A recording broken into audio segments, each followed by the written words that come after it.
What's up, everybody? Fred Taylor here, man. We on the Behind the Mask podcast. I got a chance to chop it up with my dogs, Takeo and Tu. We talking about everything. Y'all tap in to get behind the mask. And you know what? Before we get into the show, I need y'all to do a few things for us. First of all, subscribe to the Behind the Mask podcast. Make sure you like, comment, click the bell for notifications so you can find out every time we drop the episode. Just in case you don't know, every Tuesday we're going to release a show for your viewing pleasure. And of course, follow us on social media at the BTM Podcast. Remember, on the Behind the Mask podcast, there's only one rule. There are no rules. Duval! Stand up. Let's go. Let's go behind the mask. Welcome back to another episode of the Behind the Mask podcast. Special episode simply because too many times we don't get an opportunity to sit down in person with one of our dogs. But two, man, we got a special Hall of Fame candidate, well, soon to be in the Hall of Fame coming soon to the stage, man. Y'all welcome, man, Fred Taylor, everything to the stage, to the Behind the Mask studio. What's up, bro? Appreciate you, baby. I'm good. What's up, Dad? Everything good. How you? I'm chilling, man. I'm glad to be here. COVID free. Yeah, man. Shit, it's about damn time. We've been talking about this for a couple years now. Yeah, man. that's true. And this is how it goes, right? And we got 25 years on the books. I think me and Spikes crossed paths 98. Yep. Yeah, so I mean, we got some close to 25 years.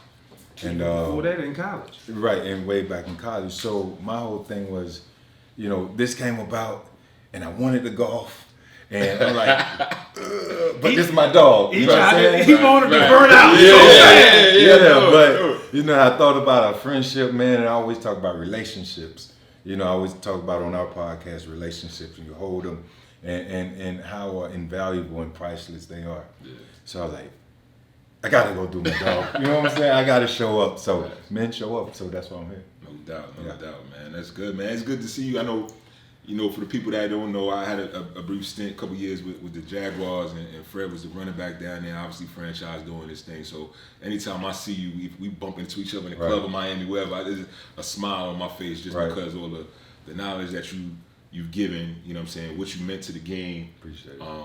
And how you continue to excel in everything you do, bro. So, Appreciate it. It's always love, too. Even when you came in the building, bro, trying to, figure it out, and everybody's coming in, and you get to certain places and you don't always know your place, but you can figure out who the real ones are. Right. You know what I'm saying? And from your first day in Duval, you just kept it a buck, and I always felt like anything that you did, I could support that. Fact. And shit, all these years later, we here. Facts. So it's always love. Facts. Shit, we gonna get into it, man. All right, we got a little segment called this or that. You know what I mean? We gonna give you two things that you have to either choose from, this or that, right? So I know how you like to spend your free time. Our audience doesn't necessarily know, but I know two things that Fred Taylor likes. He likes to golf and he likes to play poker. So if you had your choice to spend your time playing golf or playing poker, which one would you do? Right now I'm gonna say golf, man, because I'm competitive. I want to get better.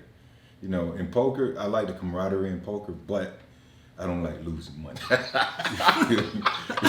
we talk about losing money. Right. So it's kind of I golfed yesterday, but I lost money. He lost money. Oh, yeah. Run it. Spice called me as soon as he got off the course. He said somebody took an L, man.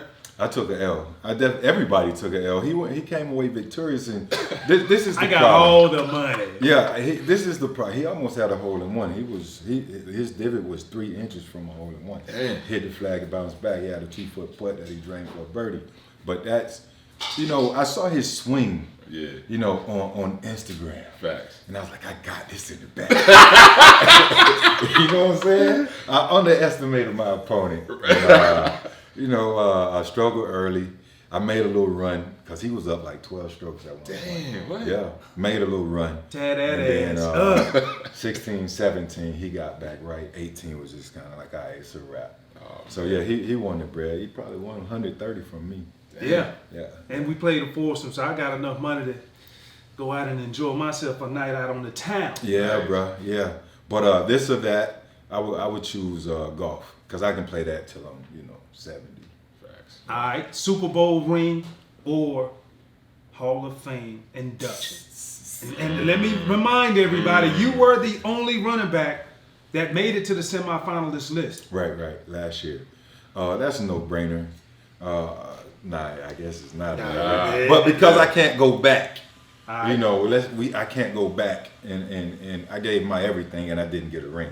I bust my ass to try to get a ring, and it didn't happen. A lot of greats that happens to them as well. So this would be Hall of Fame induction, because that opportunity is right in front of me, and it's a real possibility. Right. I've been in the semifinalist room now probably twice. Of the few years that I've been eligible to be considered as an inductee, and hopefully next year, I can go a step further and make it to the finalist room, and then eventually in Canton. But that's out of my control. But to answer your question, I think Hall of Fame for sure. Oh, no doubt, bro. I feel you, because it's the same thing, same reasoning. As much as you would want to go back, you can't go back. Right. You can't do anything. And the only thing you feel like now you have control over is pushing the narrative of, this is my story. Right. And this is why my story is so great. Right. Because let me remind you, I played in a small media market. I did as well. And to be able to see you put the work down, I saw yourself, also one of the co-hosts of the I Am Athlete podcast, Brandon Marshall, said, this guy is ready to be in Canton. Bro, what's the process like? What you think the holdup is? Because you got the numbers. It's not too many running backs that can stand before us to this day and say, I'm part of the 10,000 yard rushing mark. 11,000. Yeah, definitely 11K. That part of it is out of my control, right? Yeah. It all goes back to the selectors. It's 48 of them. There's 32 NFL markets.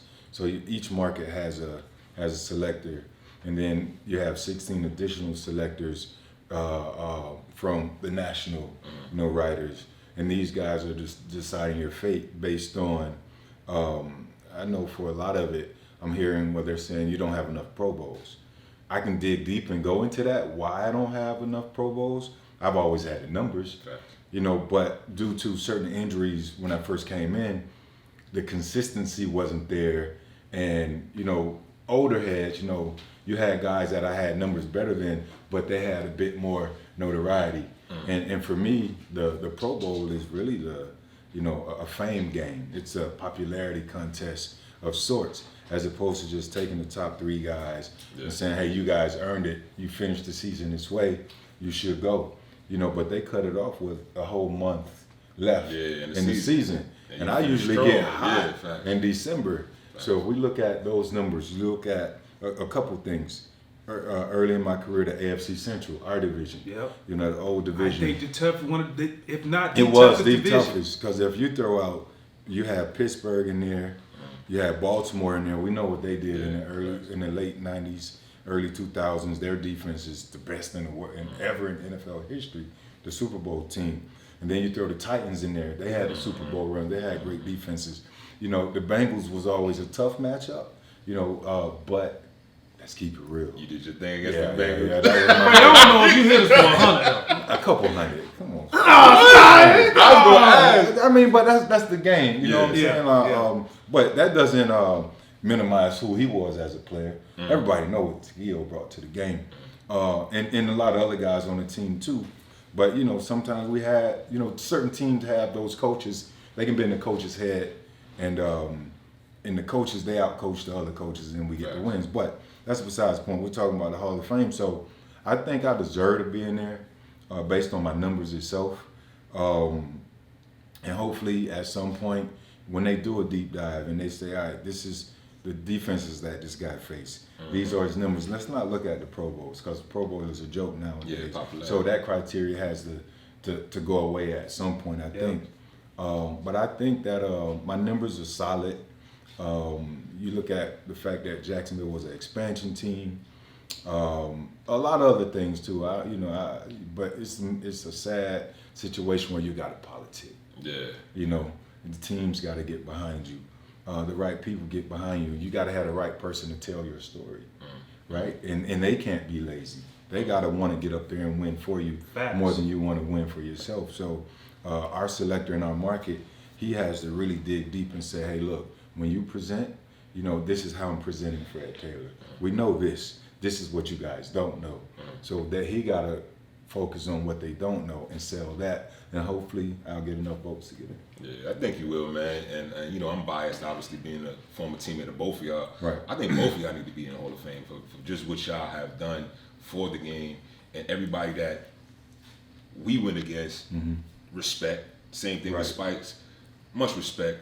I want to ask you, though, because I seen one of your posts before. You put up something along the lines of, ask your favorite linebacker about me. You know what I mean? Yeah. And you put the highlight. You put the highlights up, and every linebacker that's great, every other running back out there, were on your post like, yo, yes, Fred T. Yeah, they confirm it. Yeah. Like, and excuse me, sorry for interrupting, because I kind of lost my thought when Takeo asked the question.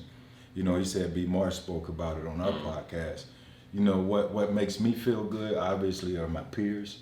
When they say, yeah, you was a dog, like, you deserve it. You gave us hell each and every week.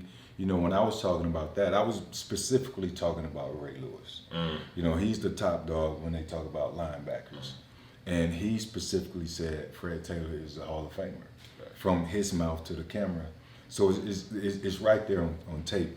Not only that, you have running backs that I look up to, that have gone for. Jim Brown said at one point in time, I was the best running back that he's ever seen, right? And this is during the LaDainian era, and the other greats, the Corey Dillons and the Eddie Georges, when the big dogs was out there, right? And the last thing is recently Dion. Dion said it on his episode from our podcast. It was like, that's a no-brainer. Yeah. You got the Hall of Fame and you got the Hall of Game. I am not in the Hall of Fame. I wasn't the public guy. I didn't speak a lot. The Hall of Game, that's where I belong, for sure. Facts. And did you?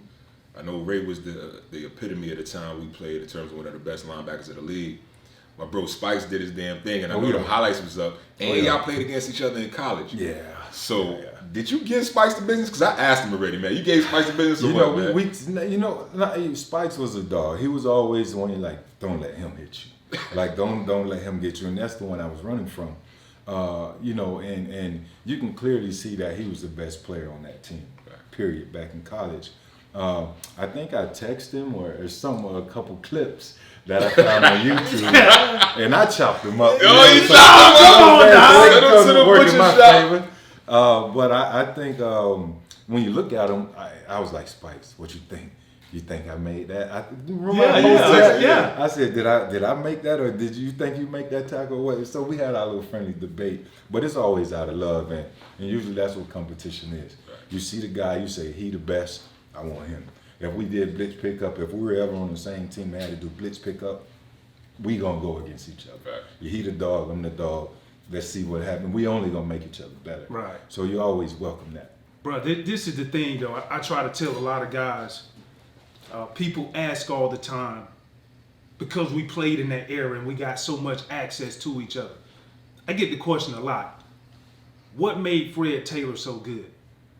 I was like, did you look at him before you want me to answer this question? They was like, nah, like we know what we know. Right. But like let's go behind the mask. I'm gonna tell everybody. Like, you was one of the first backs that was over 220 pounds and could run like you was Warwick Dunn, or had the shiftiness and quickness like Warwick Dunn.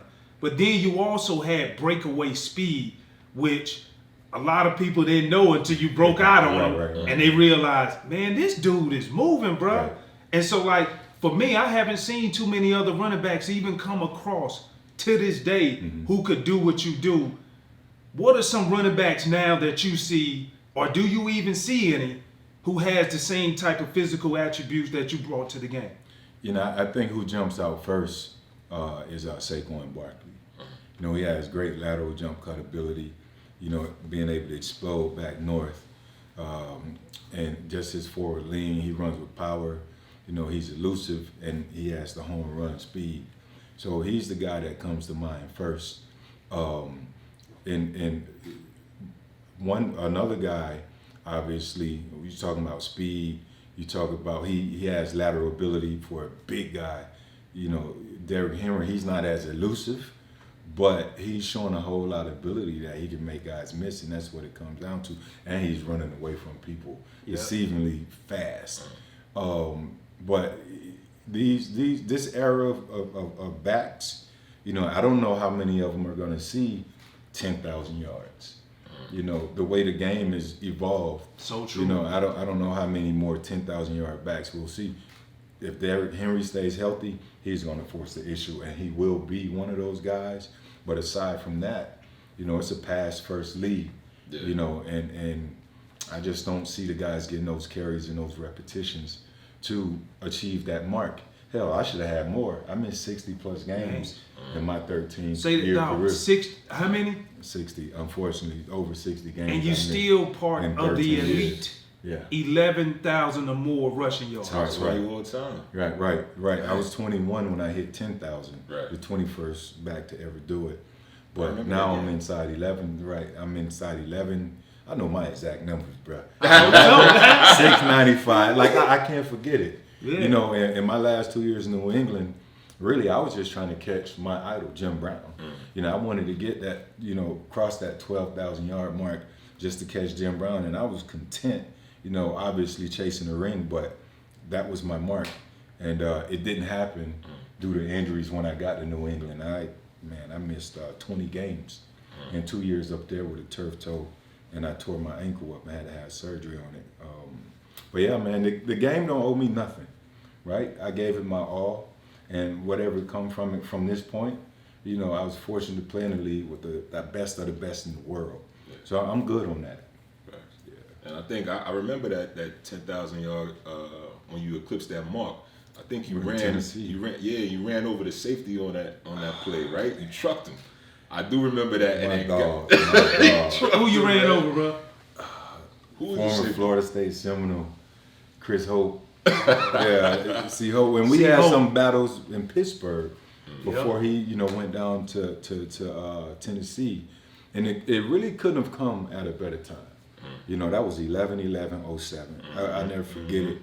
That's the date, and it was a simple zone play. I cut it back up the middle, and for a first down.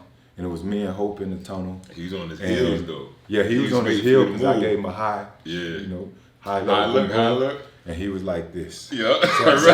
So I decided to.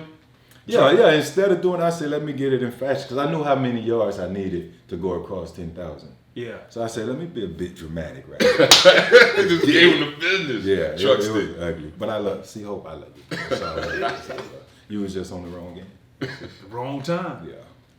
Hey, bro, like, you done a lot of accomplishments when you look at on the field, but outside of the game, bro, you continue to evolve. You look at the I Am Athlete podcast.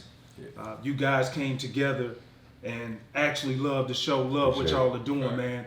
What was the concept behind it? What brought you to that point to where you was like, you know what? It's time that I jump into this sector because I know we had conversations, you know, about you doing it beforehand. Right. You know, so I have some radio background. I do a post-game radio show, post and pre-game radio show with the Jaguars. And I also do some in-stadium analysis stuff during home games. So I have a little bit of experience in it, but with the podcast itself, you know, B. Marsh and I, we were neighbors. And he drove around on his golf cart, and we were all in quarantine. He's like, look, man, how you feel about a podcast? I'm like, I'm stuck in the house. I'm cool. We're just talking football. We played it, we lived it, we know it. Let's talk sports. So initially, that was the thought process. Let's go talk sports, right? And then B. Marsh, you know, and B. Marsh came up, he had an idea. It was like, let's add a fashion element. You know, let's add, you know, Chef Nancy, who was amazing. You know, have her element, and let's make it evergreen. You know, we want it to be 70% organic and evergreen, 30% sports. You know, because you're gonna get sports from everywhere. Yeah. So let's just pivot. You know, you have what Brun and them were doing. You know, on their show. Then you got like the barbershop. You know, all these other things. You got All the Smoke. You know, shout out to Matt and Stack. We say, let's just keep it 100% real. Let's keep it real. Let's be authentic, and let's just have a real conversation. So that's how it all evolved, and we didn't expect it to do what it's done, right? And sometimes things happen that way, but I want to keep going. I want to keep growing it and building and really just giving back. So that's why it's so good, because we give back. You got kids 10 years old that walk up to you and say Ocho versus Science, or 55-50. I was out there and I saw the kids. I'm like, that's 55-50 right there. Yeah. You know, so that's a good feeling to see that we're inspiring from a positive angle, you know, the youth, and hopefully they listen. So it's a good deal. Speaking of Ocho, man, he got in the boxing ring a couple of weeks back. Man, let me ask you something, because Takeo and I, we went to Cuba a few years ago, and I actually got in the boxing ring sparring against a professional. A professional Cuban. This dude is hungry, bro. Right. I got lit up, and I left, and I took the gloves off. Would you ever do something like that, like go into a boxing ring and box, or do something else in another sport, you know, to continue to fuel that competitive passion that we all have? You know, I'm gonna keep it 1,000 with you. Hell no. Why? For what? Like at this particular point, like I gotta keep the head safe. I took enough shots in the head. Like I'm not gonna be a punching bag, right? Okay. So I commend Ocho for getting out there, but Ocho wanted that smoke. You know what I'm saying? He has some boxing training in his background. You know, I did some boxing, and people, you know, and I like to say this: people look at Floyd and say, "Man, he's not getting knockouts. It ain't sexy. It ain't real." But the discipline, the technique, he's always on point. You know what I'm saying? And that's the hardest thing in boxing, is that technique. So I grew a respect for those guys, because they got to be in there and they got to do it when they're tired. It's different than being able to say, "Hey, Mojo, give me 3 plays." Nah, you and this motherfucker for 12 rounds, 3 minutes a shot, and that ain't easy. So nah, I ain't getting. If the money right, I might jump out there. But other than that, nah, I ain't boxing. That's like that old. Remember when we was coming up? They was like, "Would you fight Mike Tyson for $2 million, for $10 million, 20?" You know what I'm saying? It ain't worth it, because he gonna take your head and put it in the closet. So he was out there beating up people's daddy, man. Facts. At 18. Yeah. So nah, I ain't never boxing too. Hey, what's bro? You in so many things, dog. What's next? What's next on the horizon for Fred Taylor? You know, just to keep growing, man. Every day I try to learn something. You know, people, you know, look at the podcast and say, "Oh, he the wise head." You know, I listen. Yeah. I observe, I listen, and then I interject myself, you know, where I think that I should be heard, right? You know, and I look at Google trending. You know, let me keep up with what's going on in our everyday world, whether it's in the States, you know, out the country. You know, I read here and there. I don't know the last time I read a full book, but I take what I take, you know, what I think I need, and I apply it to my life and every day. But I got a few small businesses, still growing those. AD, we was on the phone with AD yesterday, so we have a business together selling shutter valves. People say, "You sell what are shutter valves?" But it's a great new product that's going to disrupt that industry that hadn't been untapped for like 60 years. We just, you know, selling valves and growing, and once it grow, we monetize. But just looking for opportunities, investment opportunities, real estate, just being open-minded. So that's really what's next. I just kind of, you know, pay attention to what I think might help me in the long run. You paying attention to everything. You talking about working with the Jags as well. Y'all got the first pick of the draft this year, Trevor Lawrence, man. What type of excitement has he brought to Duval, and have you seen that in the last 20 years, man? You know, he's brought so much excitement. Obviously, he's the first pick. You know, they've seen his body of work, what he's done in Clemson. You know, for a lot of guys, that hasn't always translated to success on the next level. But we're hopeful, I'm hopeful and optimistic that he'll bring that same winning tradition to Jacksonville. I talked to Coach Meyer, talked to Urban probably about a month ago at Coach Coughlin's charity event. He's like, "Fred, this kid, whatever they advertise, he's that times 2. You know, and obviously they're not in pads. But he has to get out there on Sunday and still do it, considering all things. the support, the coaches, the right plays, the situations, all that has to help him. But I think in terms of excitement, as you asked, I don't think Jacksonville has had nothing like that since before they drafted Tony Baselli or when they were actually awarded the team as an expansion team. Right. I think this is probably the second biggest exciting moment for the city of Jacksonville. So I'm excited for him. I'm always excited for him. I hope he can get out there and win some games and hold true to being the number one pick. See, and one thing is, when you read a lot of clippings, you see everybody, all of the guys, his teammates inside of that locker room, they are very welcoming with open arms because they understand the talent level that comes in. And somebody posed and asked me the question the other day, like, what exactly do you think the guys, what are their expectations? Mm-hmm. But it really led to me to think of this question. Recently, the first active guy came out in the NFL and came out and said, you know what? Hey, I'm gay. I want to get it off my chest. Called Nassib. Mm-hmm. I think I'm saying his last name correct.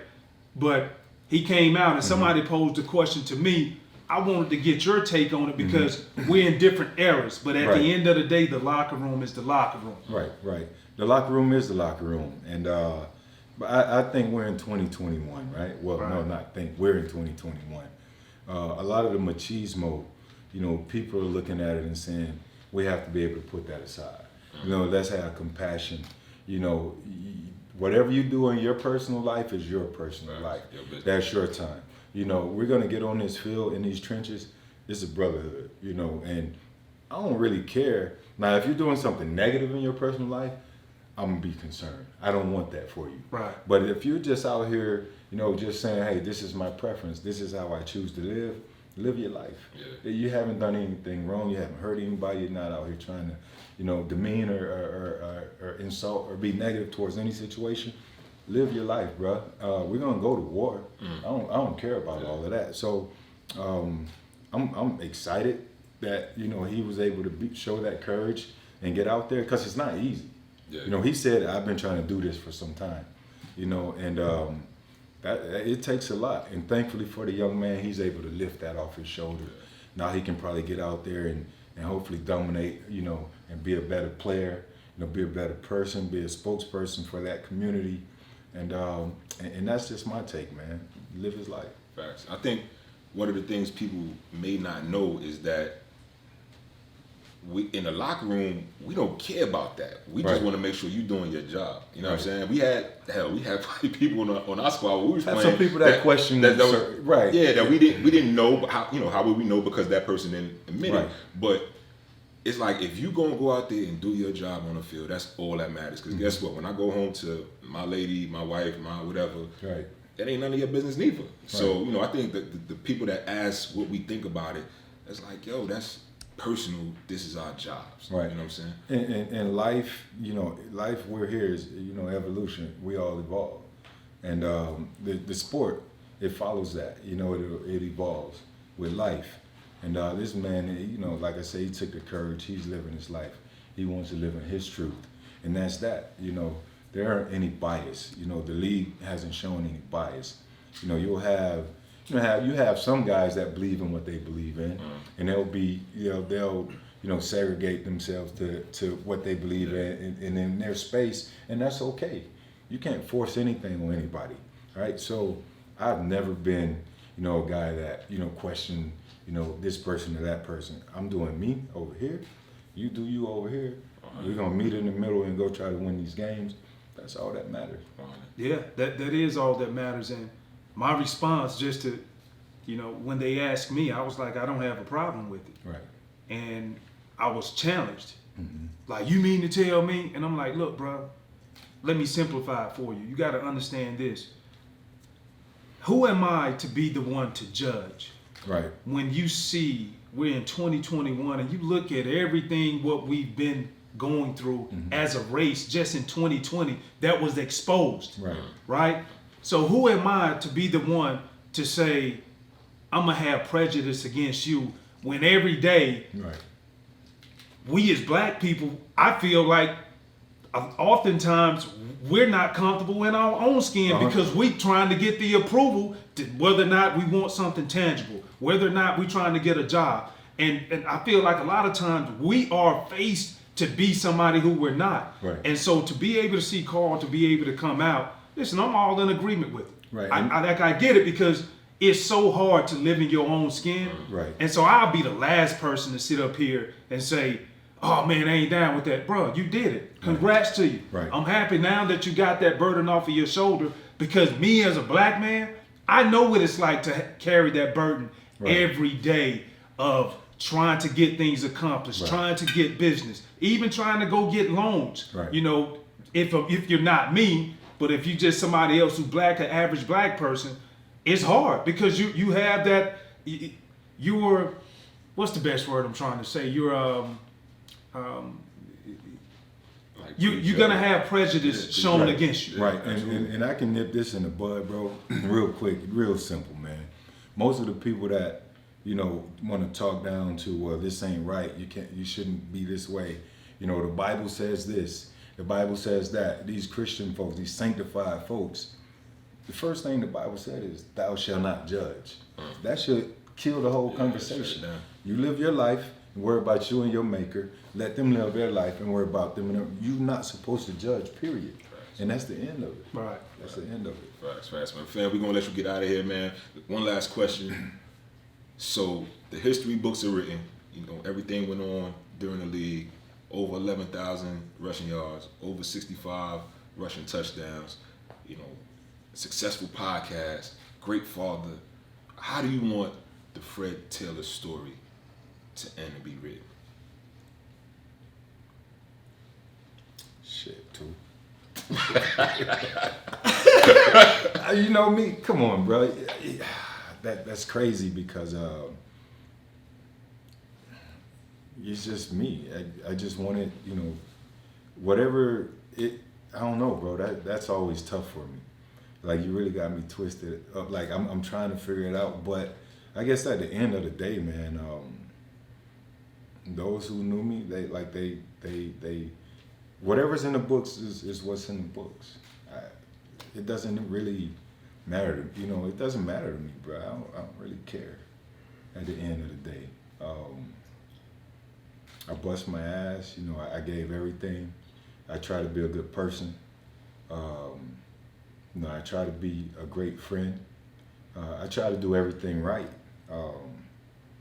So really, whatever's written, you know, I guess just the fact that I got the purest heart of any person I've ever met, and I just try to be me.